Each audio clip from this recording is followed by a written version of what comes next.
Good afternoon, everyone, and good morning to our friends joining us from Hawaii. My name is Elliot Gaskins, Managing Director of Development at Share Our Strength, and I'm very proud to welcome you to our 5th edition of the Conversation on Food Justice series, our collaboration with Food and Society at the Aspen Institute. Thank you all for joining us today on this call, and also to all of those joining us via our YouTube stream. Thank you to Corby Kummer, Executive Director of Food and Society, who you hear from later, and Tracy Anderson for their incredible partnership. And thanks to all my colleagues at Share Our Strength who, through their support and hard work, helped make this series strong. Special thanks to my colleague, Julie McNulty, who helped make today's session extra special. 2 quick notes.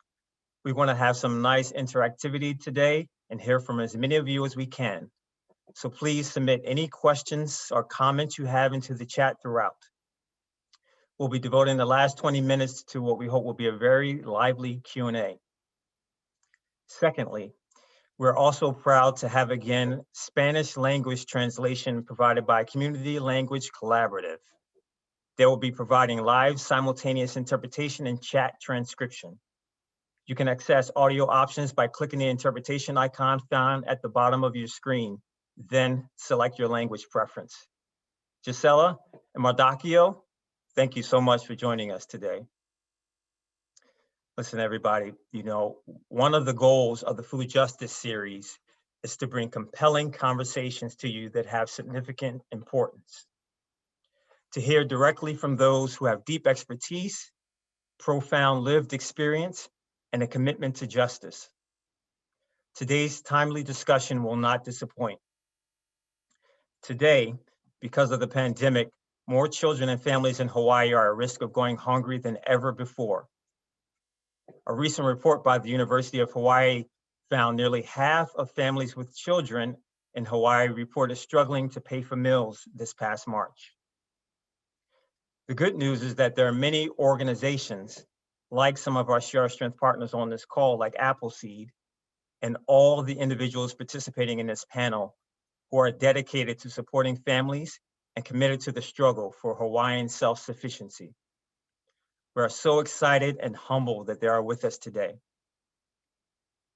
It is now my extreme pleasure to introduce our dynamic and incredibly gifted moderator, Paula Daniels.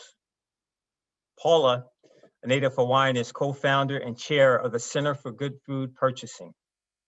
The Good Food Purchasing Program unites stakeholders from across the food system around shared values and strategy. She has received numerous awards and recognitions, including an Ashoka Fellowship and a Resident Fellowship at the Bellagio Center at the Rockefeller Foundation. Please join me in welcoming Paula.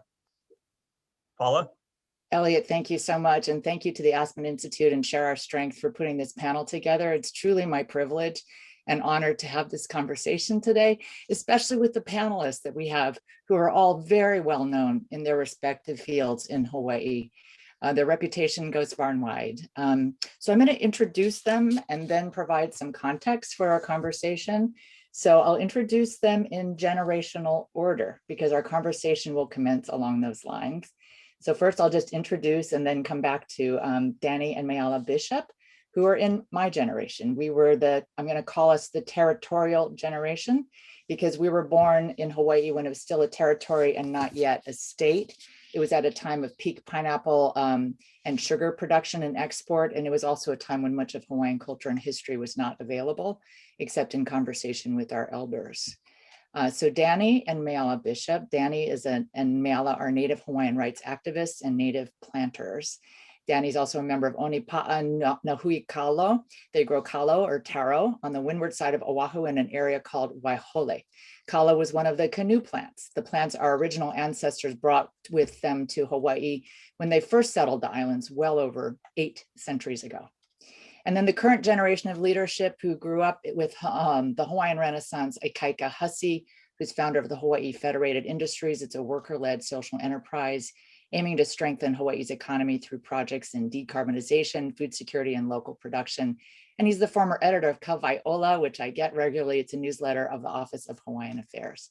Marty Townsend, an attorney and chapter director of the Sierra Club of Hawaii, formerly with Earth Justice, and she has a very impressive track record in protecting mountains and ocean areas of Hawaii, which some would call the ocean state. And in the rising generation, we have Kaiana Runnels, who's the Mahi Āina supervisor at the Kohala Center. So a bit of translation. Mahi Ai means cultivator of food and land. Āina means land. Kaiana is the Mahi Āina supervisor. So he's what some would call a farmer, what some would call, we would call a land steward. The Kohala Center is a nonprofit based on the Big Island of Hawaii that uses research, education, and Āina, land stewardship, working with ancestral knowledge for healthier ecosystems in the islands. So that's our panel that we will turn to. But first, I want to provide some brief context. So as you know, probably tourism and military are the top drivers of Hawaii's economy today. And because of Hawaii's dependence on imports, both the cost of living and the median home price in Hawaii are the highest in the United States.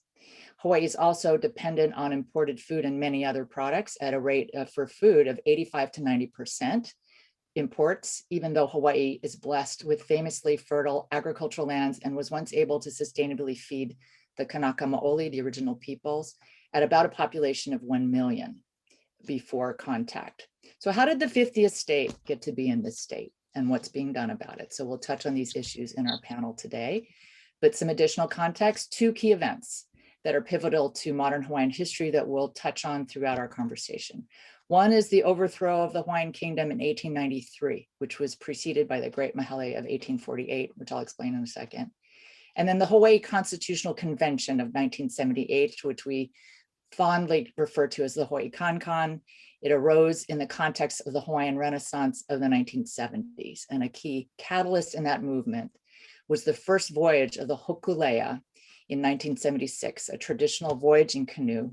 And that landmark voyage traced the original migration path between Hawaii and Tahiti using a resurrected knowledge of Polynesian wayfinding, which is navigating by a knowledge of star locations, wind, and ocean movements. It was a Polynesian innovation developed several centuries before Galileo invented the compass. And proof of the viability of this knowledge was a pivotal moment in reviving pride in our original abilities and their modern value. So I'm going to touch again quickly, start on the history of Hawaii as a US state, which starts with the overthrow, and that is how our conversation will unfold. And mention that the Great Mahele that I mentioned before of 1848 marked a transition in land ownership in the Kingdom of Hawaii from a stewardship model, where all the lands had been managed collectively for the benefit of the public, to a private ownership model. So this eventually led to the disenfranchisement of the Hawaiian people, because much of the land ended up in the hands of missionary families who were increasing their political and economic power over the islands. And in 1887, they forced an amendment to the Hawaii Constitution to require property ownership as a condition of voting. And by forced, I mean quite literally at gunpoint. It's referred to as the Bayonet Constitution. And a few years later, in 1893, those same American missionary descendants participated in an armed overthrow of the Hawaiian Kingdom.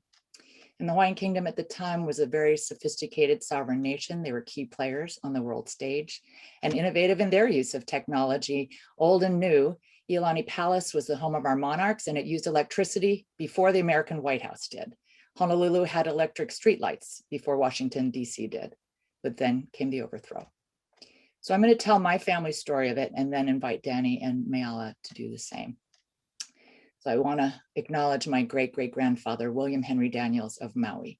He was Hawaiian English. He was a lawyer, a judge, and congressman representing the Wailuku area of Maui to the Kingdom of Hawaii.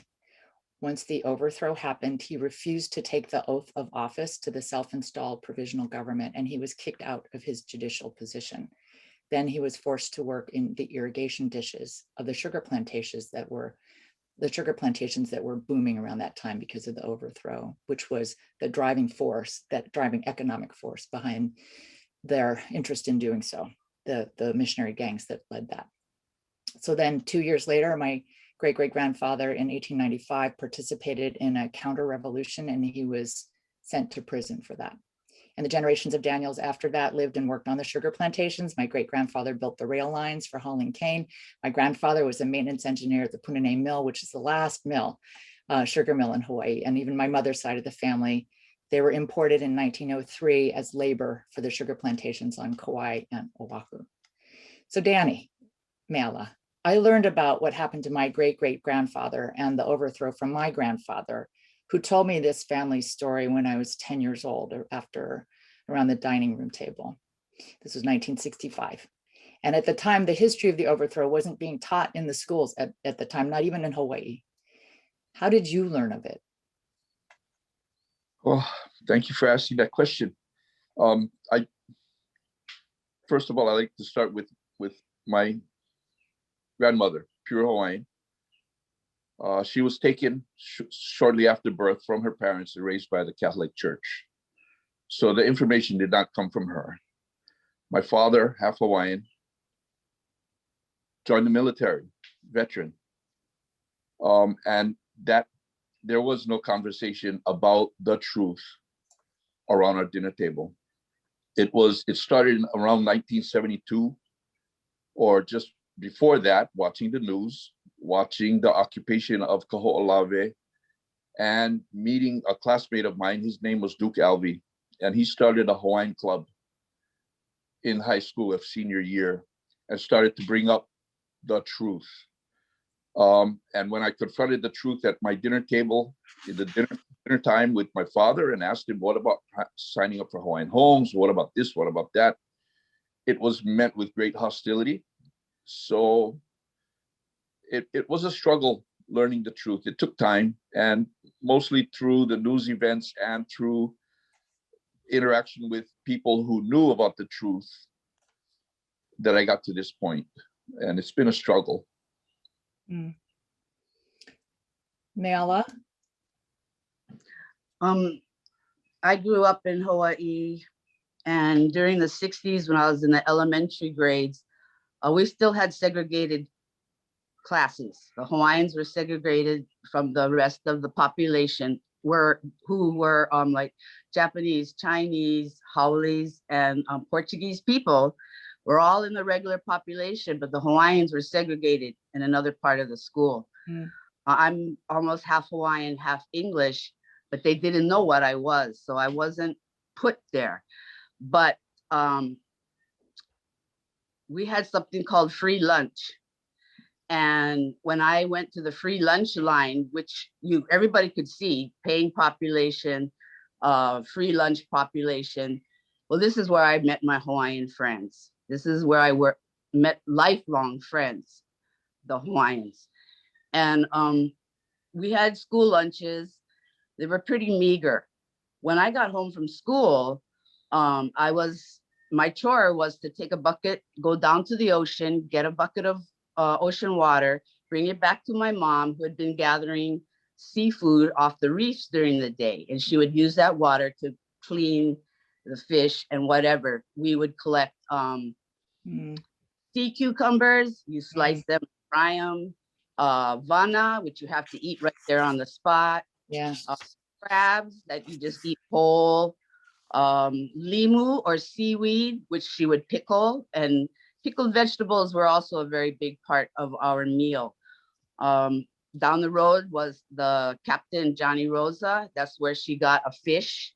She would get our aku, ahi, and tuna from the fishermen, and she would use every part of that fish. So along with this fare, we would have what we call poi. Poi is a milled kalo, milled taro. And you mix it with water. It comes into a paste. You put it in a bowl. It ferments over a couple days. Me as a child, I wanted it the first day when it was still fresh. But about 3-4 days, it gets kind of sour, but it's full of, so many things that help the Hawaiian people through the generations. So yes, we would have poi and that kind of fare. And we didn't even have Spam in those days. Maybe corned beef and cabbage. So that was my childhood. Then when I got to be a senior in high school, I was still eating free cafeteria meals. And at this point, there was no distinction. Everybody got in the same line. There was more variety to eat. And so, yes, this was still one of my main meals of the day, was my lunch at Kailua High School. So what kind of got me was 30 years later, I'm picking my mom up from the senior citizens. And lo and behold, if that green tray with cafeteria food for elementary kids was actually sitting in front of her, this is what they fed the senior citizens, the same fare they were feeding the elementary kids in the neighborhood. The same thing to the senior citizens. And I looked down at that, and to me, I was just like, well, now this is my mom's main meal of the day. Wow. Well, thank you both for sharing your stories. And I'm glad you brought up the food system, Me'ala, because I actually remember my grandfather, along with teaching me Hawaiian history, taught me how to harvest opihi, which meant a lot of good timing. When the waves come in and off, opihi are little monovalves that cling to the lava rocks in the ocean, and we ate them right on the spot. So at the same time that was happening, Hawaii was the highest consumer of spam in the world, I think, a very high consumer of spam. And a lot of that came from the military occupation, right? The military times in Hawaii. My mother would tell the story of martial law and the fact that they didn't have any food except for what had been imported to feed the soldiers. So Hawaii was under complete military law. The military had taken over the newspapers and the political system and the food system, and they imported all the food, which kind of started off Hawaii's dependence on imported food, right? So we want to talk more about your kalo farming, and we'll come back to that. I'm going to turn to Ikaika and Marty now, and I'll come back to you after we have a chance to talk with Kaiana. Thank you so much for setting the stage here for us. And Ikaika. Oh, Paula, you're muted. Hi, how did that happen? How much of what I said did you hear? I don't know how that happened. I didn't touch anything. Can you hear me now? Yes. Okay. Ikaika, so the current generation, the Hawaiian Renaissance generation, and now in leadership. So your work involves labor. Labor also played a strong role in the evolution of the dominance of the sugar plantations over life in Hawaii. Could you talk about that? Sure. So I would say that Hawaii sort of enters into the American imagination first as a sugar colony, sugar plantation colony, and then also as a military colony. And so in all, as in any situation where there's such a stark dichotomy between the boss, the sugar plantation owner, and the workers, invariably or inevitably, the workers rise up. And it's the same thing that we see happening right now in the United States with the Amazon warehouses. And I think it's one of the most important kind of energies in our society is workers standing up for their humanity, for the full articulation of their rights as workers and as people. And so right now, a lot of my work is as a labor organizer with Unite Here, which is the hotel workers union. And we're in a situation where we have new plantations. Those are the hotels, and those hotels are booming in spite of the pandemic, in spite of a global pandemic, which has threatened our food security. But they're really not willing or they're quite reluctant to rehire workers as they reopen. And so it's a kind of a timeless story, unfortunately. And it speaks to the critical way of thinking that I see very prevalent in this series of talks. And I really appreciate that Share Our Strength is looking at food from a justice perspective in terms of racial equity. That really power dynamics are really central to any conversation about food or justice in general. Mm-hmm. And in fact, labor played a big role in increasing worker well-being. In 1946, I remember there was the sugar strike. My dad was in high school at the time, and he had been living in the Punane plantations. They were living and working there. And after the sugar strike, some housing was developed that the workers could purchase, among other things, right? Right. Absolutely. Yeah. Yeah. It's, I mean, you know, we've had, it's a piece of Hawaii's history which doesn't get discussed much, but there has been very violent repressions of worker uprisings in the past, in Hilo, on Kauai, and it's an important piece too, because, you know, the modern Hawaiian movement, quote unquote, started 50 years ago in Kalama Valley as a coalition of University of Hawaii students coming together to support a pig farmer who was being evicted by Bishop Estate, which is the largest landowner in Hawaii. But there is a much older Hawaiian movement, which was actually the labor movement, that it was all these people who, all of them have Hawaiian surnames, who were prominent leaders in our community, who came up through organized labor because they understood that the question of like our sovereignty and our rights as people was inextricably intertwined with the questions of capitalism. So the labor struggle is very critical here. Yeah, and my understanding too is that it was led in 1946 by Filipino workers, and part of it was that camps, you know, like the ones my dad lived in, were ethnically divided, and the Filipino workers organized across the ethnic divides, which was led strength to the movement, and it started the mosaic of you know, cultures that we have in Hawaii. Right. I think that's in a lot of ways that should set a pattern, you know, for how we build community power going forward. It's important that we have our ethnic identities, but for us to forge multi-ethnic coalitions is much stronger. Yeah. And then you also were editor of Kawaiʻola. So the Hawaii Con of 1978 created the Office of Hawaiian Affairs, which was very important part of the amendment. And the newspaper of the Office of Hawaiian Affairs, Kawaiʻola, was you were editor of. Can you tell us what the name means and some of the Sure. Yeah. Yeah, the word ka is a great word. It means da. I'm just kidding. And very ubiquitous, yeah. But wai is a very important word. That's W-A-I, and that means water.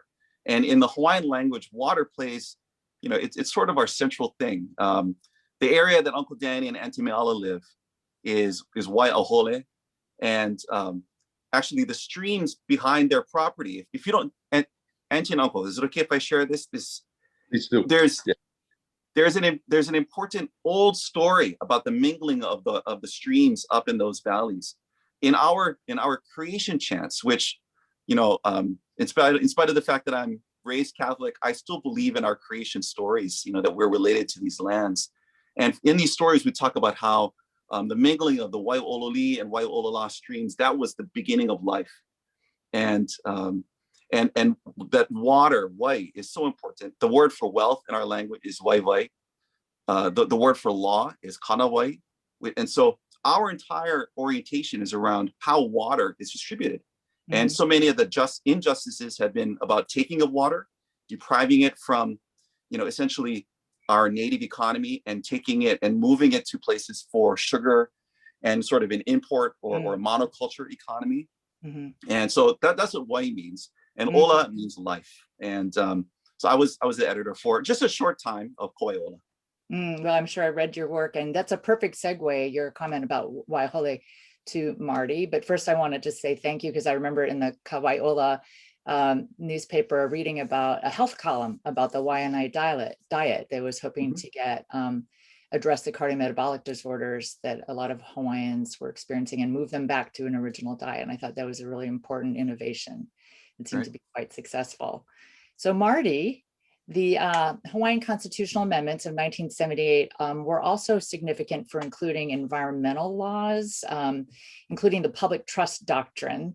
So if you could talk about that and the role that played in upholding the ability to pursue subsistence fishing and farming in the Waiahole area that we just talked about.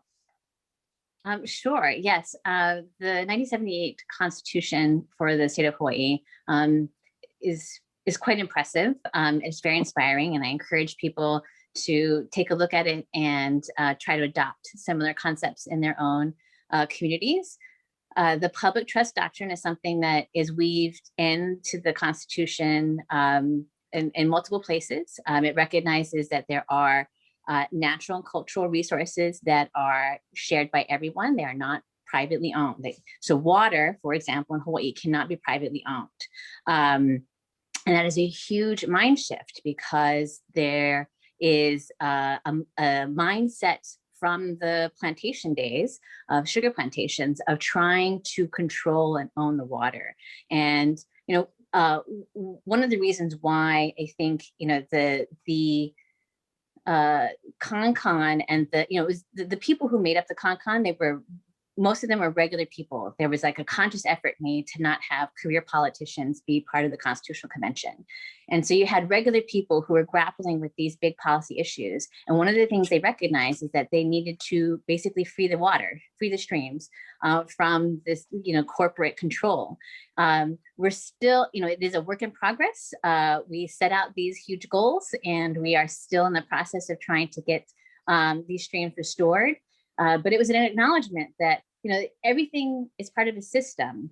And when you undermine certain parts of the system, things really start to unravel and break down, right? And so when sugar plantations diverted the streams of East Maui, for example, or Waiahole, it not only took the water away to the dry side of the island where they were growing the sugar, it also undermined taro cultivation on the wet side of the islands. And that also helped to unravel the social networks, the communal ties that made for a strong, healthy, safe community to live in. And I don't think that was by accident. I mean, we need to acknowledge that there were conscientious racist tendencies, right, to undermine the Hawaiian way of life. And the 1978 Constitution was an attempt to begin the rectification of that.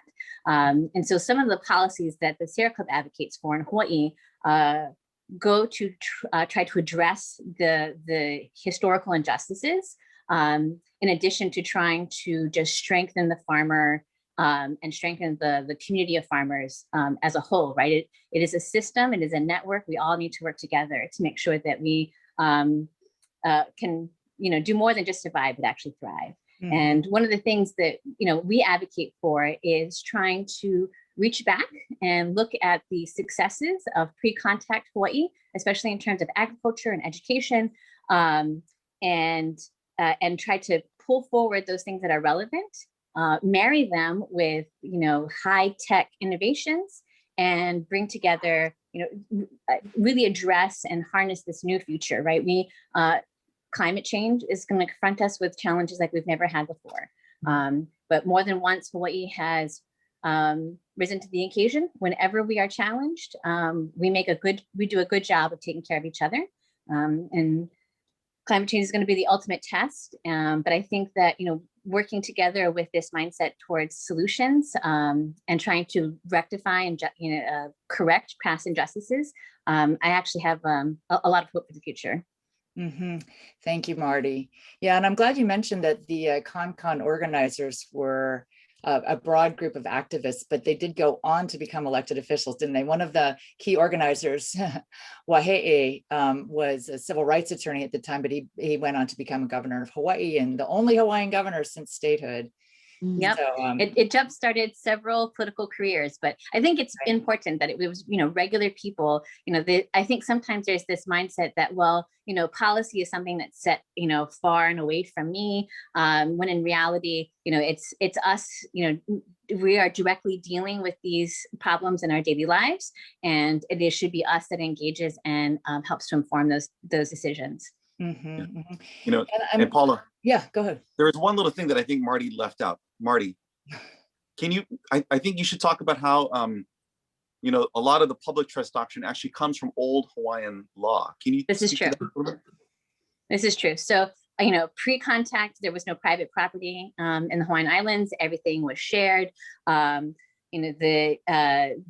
the way in which resources were managed and distributed was, a konohiki who was charged with taking care of the health and well-being of the entire community, just to make sure that a manager of the konohiki. Yeah. So this person would make sure the stream water, went through the awai to the taro patches, so that everybody's taro patches got water. Would make sure that everyone had a house, had whatever healthcare they could get, and it was that kind of mindset that ensured that everybody was well cared for, and it was well established that people could you could go to the mountains to gather, you could go to the sea to gather, and you use these resources to enrich yourselves and your community, your family.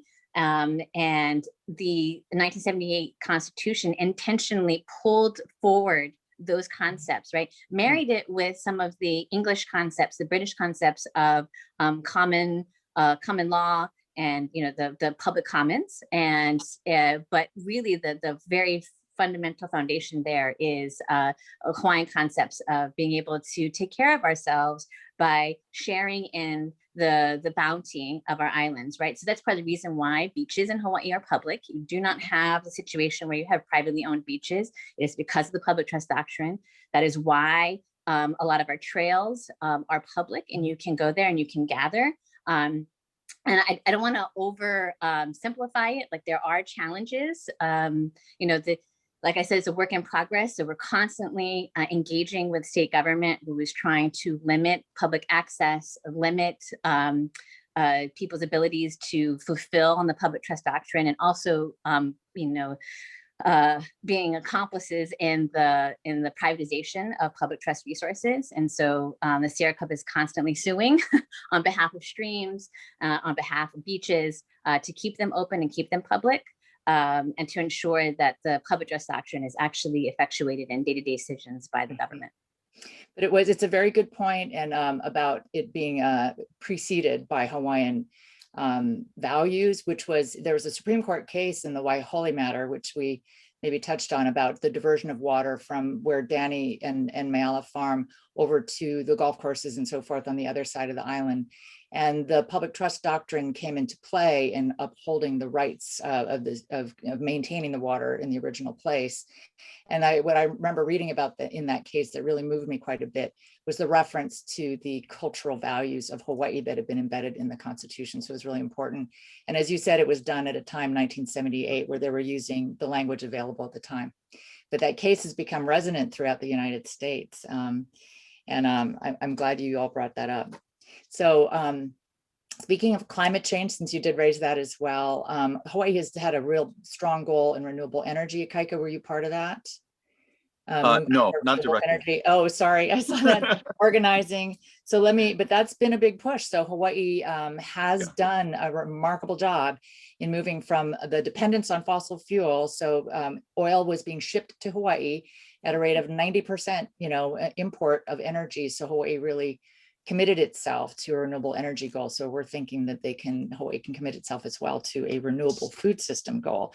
And for that, I'm going to go to Ka'iana. So Ka'iana, we've been mentioning the 1978 CONCON, and one of the things that CONCON also did was establish Hawaiian as an official second language. It had been subject to erasure. I was not taught Hawaiian. My aunties who knew how to speak Hawaiian wouldn't speak it in public. It was a source of, as Mayala pointed out, it was not a part of the culture at the time I grew up. But then in 1978, it became an official language again. And now there's generations of Hawaiians that have been raised in immersion with the Hawaiian language and are more familiar with it. And it seems like you are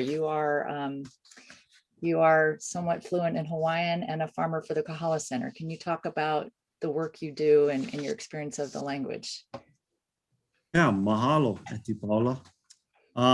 So something that would wake, my kupuna would wake me up in my moi uhane if I didn't mention this. And I think your this is elders important. In your area.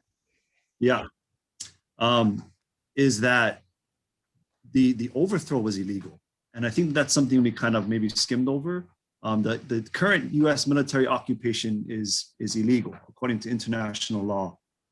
And so I would be remiss if I didn't at least mention that and throw the palu, the bait out there for all of our hoa, all of our friends who are not in Hawaii at this time, to do some research and figure out why that is. But yeah, as far as the current food system goes, it's pretty shattered. I sit here on my window and I look out every day and I watch the ship come across this Moana Nui. Every Tuesday they come in, every Thursday they go out. And that's the 90% is what they say or so of the food that Hawaii is consuming. Is that food healthy? That's probably not, but that's an issue, right? Because any small thing can happen and that ship stops coming across that Moana, that ocean, and we're gonna have problems because we're on a moku, we're on an island, we're on our own ship in the middle of the sea. And so my kuleana in life, I feel, Your is to responsibility. Sorry, I'm going to feed- interject. Sorry, Yeah. our responsibility in life is to feed. I'm a feeder. And so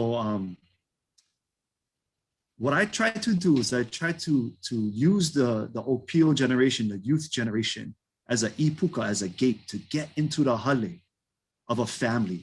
So I use the youth. I bring the youth in from this mokupuni to our Āina, and I teach them how to grow food, and I grow a love for growing food. And then what eventually happens is then I bring in their makua, their parents, and then I bring in the kupuna, the grandparents and above. And I feel like when we teach families how to cultivate food and to cultivate a love for mahi'ai, for food cultivation, it is longer lasting. And you know, Hawaii Island, at least where I am right now, Moku Keawe, we're in a very special location because we are the only island that has less people now than we did at the time of contact from foreigners. And so if we had the ability to feed every Kanaka then, every Hawaiian then, well, we have the ability to feed everyone on the island right now. But the problem is, you know, we've kind of lost that ability to grow this ono food. And so because we're short on time, and I know we don't have a lot of time here, what I want to do is narrow down what I do at the Kohala Center, and also more importantly in my own personal life with my ohana. I want to narrow it down to 3 things that we do to help our OPO, our youth generation, know what's most important here. And that's the first step in helping our youth is something I wish I had earlier in life, and that's decolonizing the mind. So getting back our olelo, like you mentioned, you know, the tongue in Hawaii is a very important thing.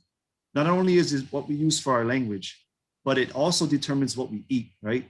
Our tongue is how we taste things. So changing the palate of our Hawaiians to appreciate these traditional foods again, that our body digests the best, because we've digested it for, you know, many generations. Our bodies don't respond to things like white rice and pasta and bread, as well as they do to a complex carbohydrate that's fermented, like Auntie mentioned, in the form of poi. And so getting them back to that is important, but also shattering that school to prison pipeline, that school to the US military pipeline. Our youth should not be fighting for a foreign military. They should be growing food for our people and for their families here in Hawaii. It never made sense to me why we use this piece of paper as a transaction to go and purchase food that was grown somewhere else. I think that we should be growing our food and cutting out the middleman, that piece of paper. So that's step 1, decolonizing the mind. Step 2, I would say, is connecting this rising hanauna, this rising generation, to their mo'okuauhau, to their genealogy. Because once they know where they come from, now they can know where they're going. They have a clearer view of the future. Connecting them to Āina, who's also our kupuna. Connecting land, Āina is land. Connecting them to the kai, to the ocean, and the resources like Auntie Mela talked about that's there, the abundance that's there. And all of this starts with access to Āina and to vai, to fresh water. You know, the sugarcane industry did a feat here on this side of the island, on Moku Keawe, on Hawaii Island, where they took all the water from flowing vertical and they cut it across the land to flow horizontal. So what does that mean for everyone that lives below that water line? No more vai, no more vai, no more mea'ai, no more food, yeah? And so getting Hawaiians back on land is so critical and so important. And we got to do it from the bottom up, because we tried from the top down, right? Bill Clinton in 93 apologized for the illegal overthrow, but he never do nothing about it. So my kai, we got to do them ourselves, right? And so starting from the bottom and creating these organic movements to get Kanaka together, even if I got to share my land, come, grow food. We live together, and that's how we can slowly reclaim it. Because no can rely on America anymore. Yeah, the Queen tried, and Governor Cleveland was going to acknowledge it, but it didn't work out. And so, yeah, just pooling resources, reclaiming Āina however necessary, I think is the most important thing right now for us. And growing just organic food that our keiki can thrive off. So yeah, that's just some things that I wanted to highlight. Mahalo for everything that was said. It raised so many good questions, but solutions based. I'm just starting at the OPO level and trying to enter the family there and get them to grow food. We don't want to grow more concrete buildings, and we don't want to grow tourism. And speaking of tourism, we're going to transition there in a second. Yeah. My little blurb for tourism is, we were always raised with the saying, leave the place better than you found them, right? And so if you are a malihini, a visitor coming to Hawaii, just make sure you leave this Āina better than you found it, yeah? Don't pick yourself up with sunscreen and go into the kai and step on the new coral polyps, yeah? Just be more understanding of this place and how fragile it really is, and come to the mala. Get a real Hawaiian experience on the mala, and don't forget pull weeds on your way out. And you can taste the poi, and it may not be ono, but it's going to be good for you. And yeah, that's my little mahalo, Auntie Paula. Yeah, Kaiana, this is why you are the future of Hawaii. But the poi actually is ono or delicious. My mom used to make it for breakfast, but she'd put like sugar and milk on it. So, that was what they did in the 60s. And now I've learned how to eat it by itself, and it's really wonderful. A lot of you would like it with salsa, I would think. Oh.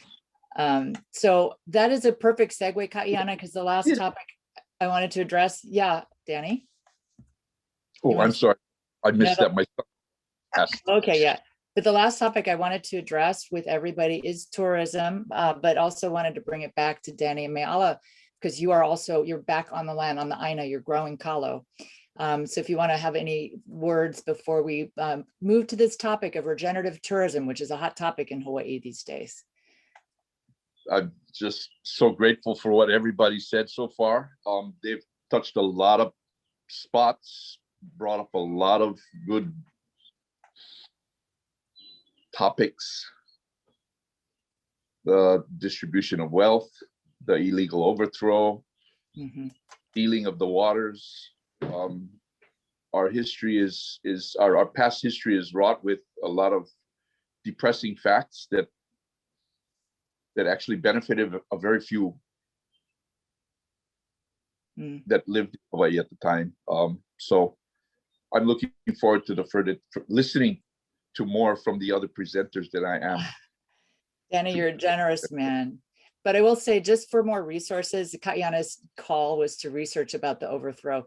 And you can actually just find it in Wikipedia. It's there, but there's also many books and stories that have written on that. And we can maybe put a list together and see if that can be circulated later.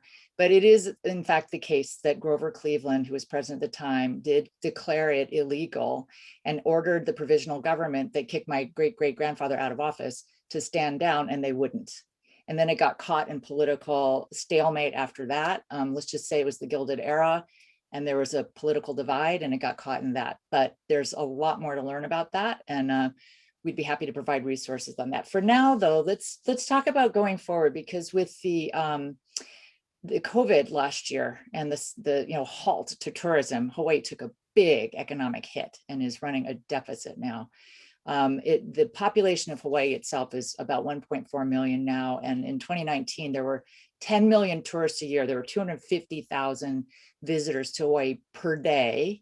So Hawaii's tourism economy was really huge.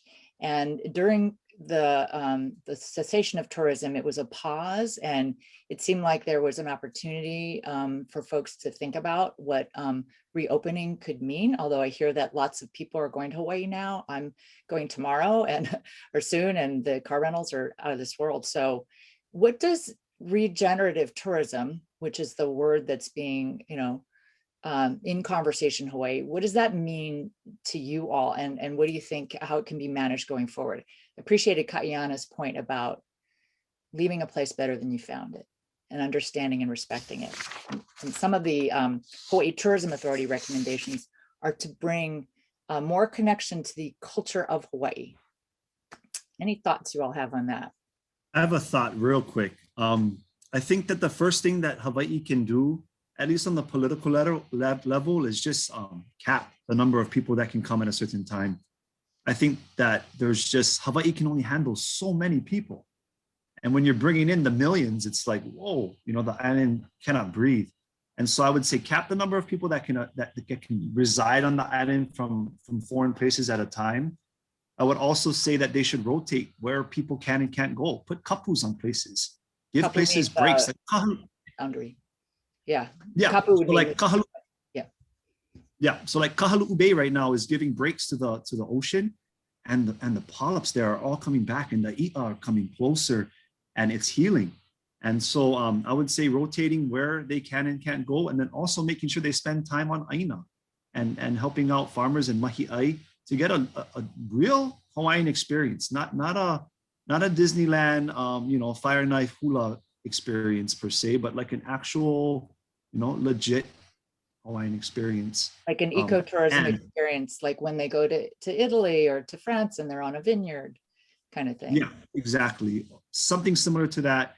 And just making sure that the only people that benefit from tourists is not the people who benefit financially from tourists, because that's a very small group of people that benefit a lot from tourism, where the rest are left hanging. Yeah. Anybody else? I would just add that, you know, to Kaiana's point, that the people who are benefiting from tourism financially are also not from here, right? So we have a lot of foreign investment, and I would like to see shifts made in policy that ensure that the money spent by tourists here stays here. We should, you know, local ownership of our of the hotels and the accommodations for tourists is, you know, we in addition to all of the things that he said, a cap, kapus, those are all great ways to minimize the harm. It really is a harmful industry. I mean, a lot of people on the call are probably tourists and planning to go to Hawaii. So you are welcome. Just know that there are these issues that we're grappling with in Hawaii. And when the food system can be part of it, because one of the recommendations is that there be more local food purchased in the tourism industry, right? That'd be okay. I think, you know, Auntie Mea'ala had her hand up. Oh, sorry. Thank you. Yeah. I really feel like our culture has been really used in this tourist idea. We spend so much time exploring. So even ecotourism doesn't sit well with me. Grants, foundations, all these things that just keep us in this exploration stage. And the people, our people, the Kanaka Maoli themselves, are not able to use our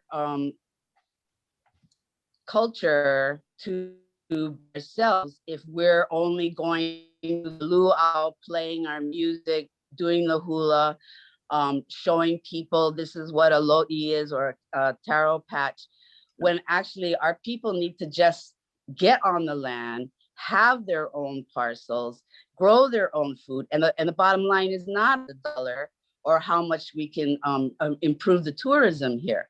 We need to get our people back on the land and farming, and enough with the exploration. We know what to do in order to grow our food. And I just want to actually thank everybody with the ride we've made in the last decade in food, in justice. And I hope that Hawaii will grow and be able to just take care of ourselves and not be so worried about the tourism that come to visit here. Yeah, Oia kamea nui. I mean, you know, I think the question about whether tourists should come and partake in Hawaiian culture, I mean, that's fine. I'm not going to say no, but the people who really need to know our culture are Hawaiians. That is the primary objective. Hawaiians need to know our culture. tourists should support by being, in solidarity with us politically. I think that's important. They're welcome to be in solidarity with us economically. Sure, we would welcome that. And part of my feeling on this is that if you look at the economics of tourism, like what Marty was saying, in Waikiki, 0 hotels in Waikiki are locally owned. These are hotels that are owned by private equity firms, operating out of Wall Street. The benefit, the capital benefit, the accrual of wealth and of the ownership of those properties does not come to Hawaii. The only benefit, frankly, is in the jobs. And what we're seeing right now is, as hotels reopen, they're not hiring workers back, and so it's poho. It's like a waste. If they're not going to hire local people to go work in those hotels, then what is the value of tourism? The value of tourism should be primarily in the jobs, but I think the question of culture should be, how do we reconnect to our past so that we can connect to our future? Mm-hmm. May I? Thank you. And yeah, and then we're going to turn to audience questions after that. I'll try to keep it brief then, because during the COVID, a miracle happened. The residents of Hawaii got to enjoy Hawaii. So I grew up in Waikiki in the 60s and the 70s, and it was still a little village.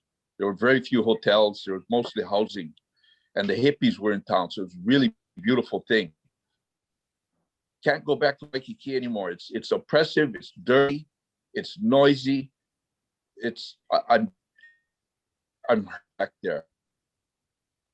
The tourists that I see coming now seem to be not the older retired couples that have worked a long time to come to see paradise. They seem to be privileged younger people who come with the idea of challenging themselves, the idea of risk taking, the idea of privilege. And I believe that our marketing people in the tourism industry are actually looking forward to bringing more upper middle class people, which means to me more intrusion and privileged people. So I'm very skeptical about the future of tourism, because I don't think the government is going to take reality, the government here, the real cause and effects of high intensity tourism. They just want money back. Well, audience, you're getting an unvarnished view. You're hearing some truth telling today about the concerns, and there's a lot to balance there, because tourism is the biggest economic driver in Hawaii right now. So I think, taking in all these considerations that you've heard, there are folks who are looking at that idea of regenerative tourism and how can we manage it in a way that respects all of these concerns and welcomes everyone who wants to come respectfully. And to understand Hawaii in the way that you all are, because you're on this webinar, and the fact that you are means that you're already very interested and want to know more, and that's exactly what we would invite. And hopefully there will be more opportunities to know how to engage.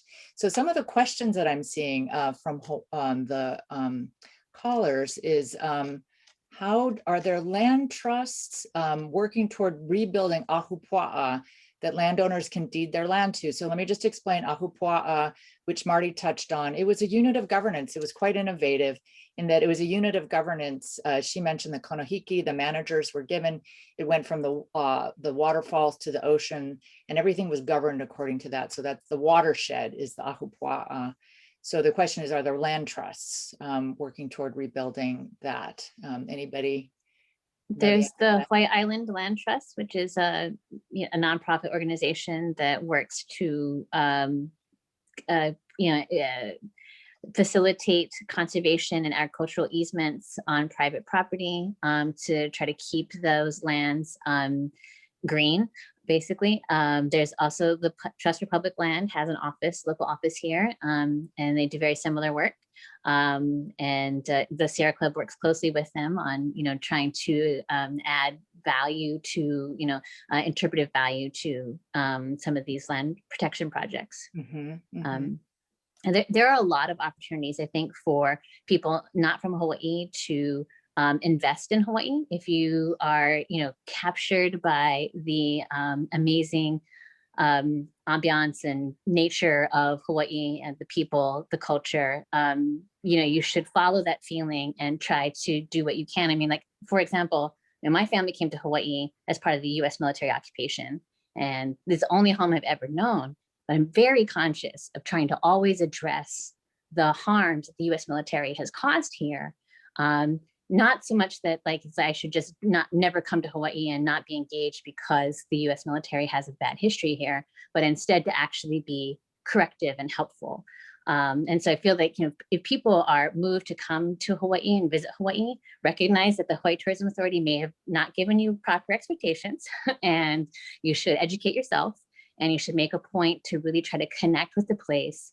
And you do have to do a little bit of extra work to make sure that you do, like Āina said, leave the place better than you found it. Something that I want to add to that, because I don't work on that like kind of larger political level, is what I've been doing is just talking to my neighbors at the very top of my ahupua'a and the neighbors at the very bottom, and connecting everyone in between. So we can do them, we can still have our own places, but we do them with one mindset. And nobody above me spraying the poison, and like nobody below me. We just malama everything and we share everything. And we could do them on that small scale as well. And then I just wanted to make sure we highlight the successes too, like good things are happening too. Like Hawaii has a deep history of pain and hurt, but good things are happening too. My students going home and establishing these immaculate gardens and keeping them running for years now. That's a success story. That families are becoming food secure. That's a success story. And the more and more we can have these little successes, as a whole, we start growing that. And hopefully one day we only see the ship coming across the Moana maybe like once every few months. That would be a dream to me. But yeah, just wanted to celebrate successes too. Yeah, that's a really good point, Āina. And that actually dovetails with a question from the audience. What is the brightest star you see on the horizon for Hawaii's food system? Each of you in your work, what's the brightest star, and what looks like a promise to reclaim the food system and restore justice?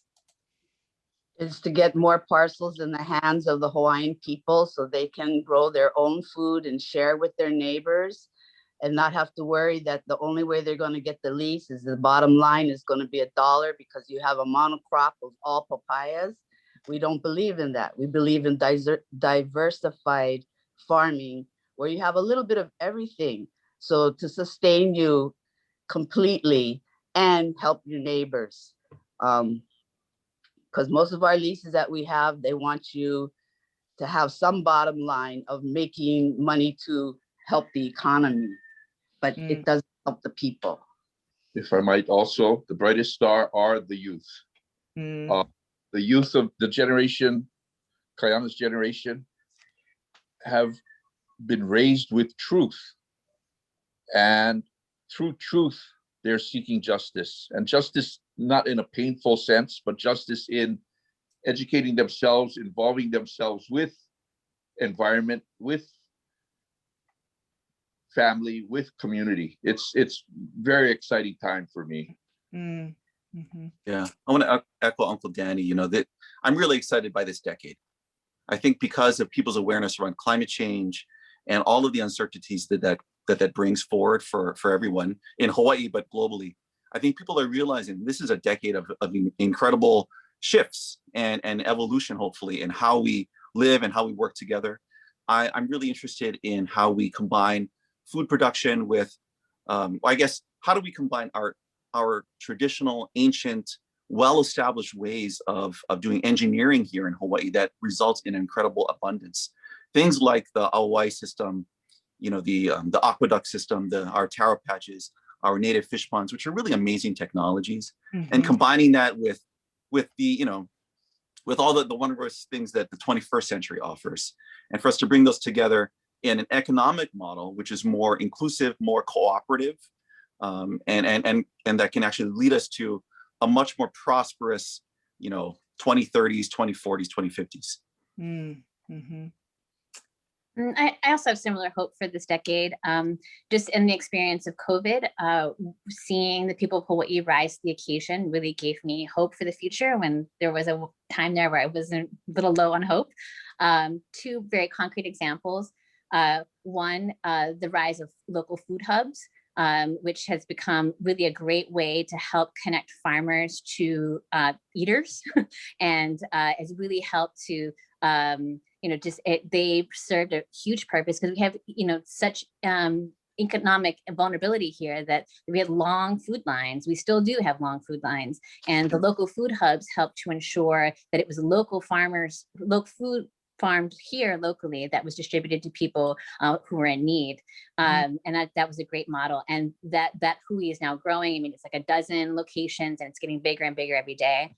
Another one was hui means group. He said hui means group, sorry. Yeah. Yes, and then another one is food stamps. So the people of Hawaii came up with this idea of doubling the value of food stamps when they're used at local farmers markets. And so, people would go to farmers markets, which sometimes are presented as like hoity-toity, like fancy, high mucka food, very expensive. But if in actuality, when you go there, like local farmers are able to get value for their food that's grown here. And then the local people will be able to get very nutritious, locally grown food. And it was just like a win-win situation. And I think it just goes to show that when we're put in a stressed position and we're forced to find a solution that benefits everyone, we can do it. Yeah, sorry, we don't speak English. Hai maka maka means ostentatious, just so everyone knows. Yeah, I mean, they know I know, so yeah, so it's a good translation. But yeah, I'm glad you mentioned that Double Up Bucks program, Marty, because that's something that was started and is now part of the Farm Bill, but Hawaii has embraced it really fully, and that's a really good program. It's a permanent part of the Farm Bill. I think there's 250 million in it now for the nation. But, yeah, it's a great way of showing how you can take this federal money from outside and really like double down on it locally to reinforce things, right? Because it's building in that resiliency. Right now, we'll have more and more farmers growing more and more local food. People are healthier because they're not eating imported rice and whatever. And it's like when we do get in that stress situation where the ships are not delivering, we will have better infrastructure to help provide for people. It's actually it's a disguised carbon tax. That's what it is. Right? I guess so. No, in a way, well, it does reorder subsidies. It puts subsidies in the right place, which is to help support the purchase of food that is not already subsidized and therefore is more expensive because it bears its true cost. It's not an externalized cost. So that's the value of that program.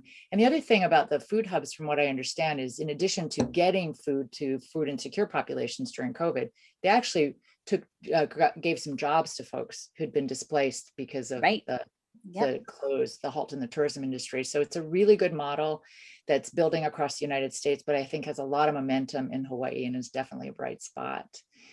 Kaiana, I don't know, Kaiana, do you have a North Bright Star or whatever the thing you're looking forward to?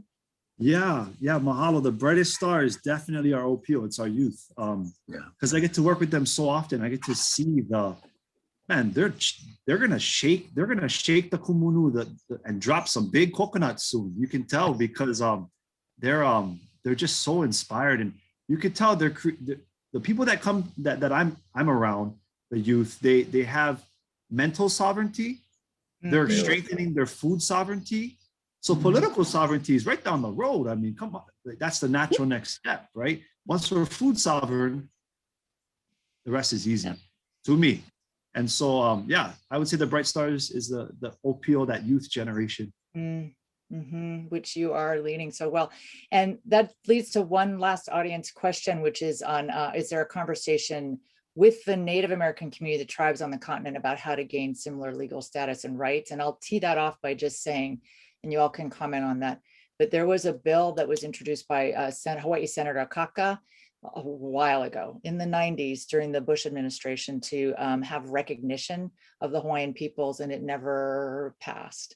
It was always caught in different sorts of issues. It was even supported by President Barack Obama at one point. So there's that piece of information. I see Kaiana has some thoughts on this as well. Yeah. No, thanks. Yeah. Okay. Yeah, that's a sensitive subject. No, that's ridiculous. We're not American. Why would we be in a tribe under the American banner? We're Hawaiian nationals, and so under an illegal occupation. So I would say that, You know, everywhere they went to try to introduce that bill, legitimately, every single person testified against it in Hawaii. Yeah. Very, not unlike the Ku'e petitions, right, that went around. So yeah, no, that I don't necessarily think we have a ton. I won't speak for Native American cousins because I don't know their political status, but what I understand is ours is a little bit different, and I support them in however we can, but we're different, I think, yeah, as well. It's a different If I could history. just jump in, I feel like the thing more important than that, probably and more immediate, is land back. Like we need to make every effort in every community we live in to give land back to Native populations. And yeah, there's many opportunities to do that here in Hawaii and throughout North America. I mean, you know, they paid $1 for Pearl Harbor. I'm sure it's worth more than $1, right? And they've never paid for the cleanup of Pearl Harbor, which is full of Superfund sites. They've never paid for the back rent on areas like Pearl Harbor, Makua Valley, Schofield, Fort Shafter, all of these lands. And so before we have any conversation about a political, like a shakeup in our political status, which we've always asserted that there was no treaty of annexation, there's no right for the United States to take over Hawaii, and we've never acceded to the United States as the power here. We've never agreed to that. We've been very clear. So let's talk about the money first. Let's talk about the back rent. Let's talk about the cleanup costs of all these things, and have that funnel towards the programs that we currently have: Department of Hawaiian Homelands, Hawaiian language programs, Office of Hawaiian Affairs, etc. Let's support more farmers, and then we can talk about the policy, the actual political status later. Mm-hmm. So I said this is a time for truth telling. So we do have time for one last question, and we have a minute for this. But is there any effort to incorporate more traditional foods in the schools in Hawaii, and how is that being received by the students? So there is a movement here locally. One of the first struggles is to get around the Food Security Act, or that not food security, food safety legislation. FSMA, Food Safety Modernization Act. Food Safety Modernization Act. So it is a hurdle that it is a challenge, but we're finding that as time progresses, and as Native foods and Native practices or culturally respected practices are being recognized as the future way of growing food, then the corporate mentality of food safety is diminishing, and local organic food growing processes are more acceptable. Mm. And I would say that charter school process, they have been able to make their own menus and incorporate a lot of our local foods into it. And they're also starting to hook up with farmers that will supply them with cultural foods. So hopefully the public school system will be able to latch on to that, and we'll see more of that in our public schools. Mm-hmm. Okay. Yep, there are robust school garden programs and farm to school programs. There's the Āina Pono program and the Department of Education, and they've had pilot projects in Kauai and on Big Island too. And they've been able to introduce locally grown foods, the Ulu Cooperative. So there's a lot of examples, I think, here locally of successful school food programs. Mm-hmm.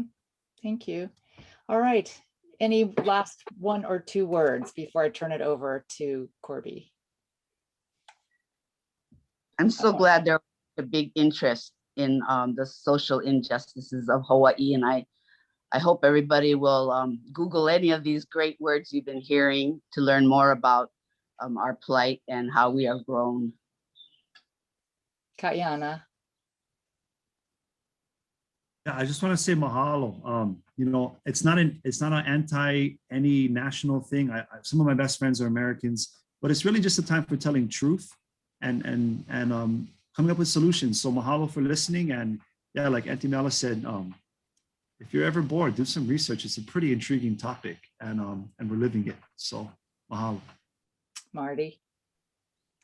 Yes, immense gratitude. Thank you very much for this opportunity, and look for opportunities in the future to support both local food in your community as well as local food in Hawaii. Yes, thank you. Any Kaika. I guess, just thank you very much to everyone, to Paula and to all the team. That the teams have actually people that made this possible, and to all the folks who are watching this in America, we welcome allyship, and we welcome your support and involvement in solidarity with our work, and I think we would love to find ways to support what you're doing as well. So please let us know, if there's opportunities to for us to collaborate and work together, cooperate together. All right, and I'll join in thanking all of you for being on the panel and for sharing your stories, your information, your truths, and your views. It's a very important part of a rich and layered conversation that is important to have. And also thank the audience for listening, and thank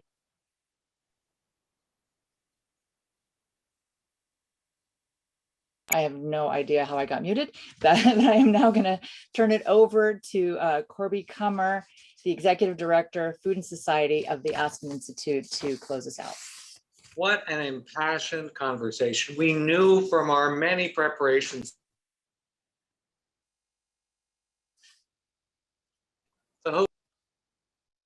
Corby, you're muted. We knew from our many preparation sessions that the guests were so generous in attending that we would have an extraordinary moderator at Paula Daniels. But wow, did we have impassioned guests. Marty, the bishops, Ikaika, and I'm so relieved that some of Kayana's best friends are Americans, but what we all learned, how inspired we all were. The team at Share Our Strength, Elliot Gaskins and Julie McNulty, are extraordinary to work with. Our own team with Tracy Anderson make this all go incredibly smoothly, but we all learn, and we invite you to learn with us. The links for the video and a summary to action will be on our website and available next week. And please stay tuned on our websites, because we're very excited about next month's conversation on food justice. Our topic is food insecurity and mental health, the silent, devastating impacts on children and families. We're really looking forward to that. And then we'll be back at Labor Day. But so many resources, so much inspiring material that all of us live by and live for. Thank you to all our panelists and our partners for today's conversation, and especially to you for joining us. Please join us again.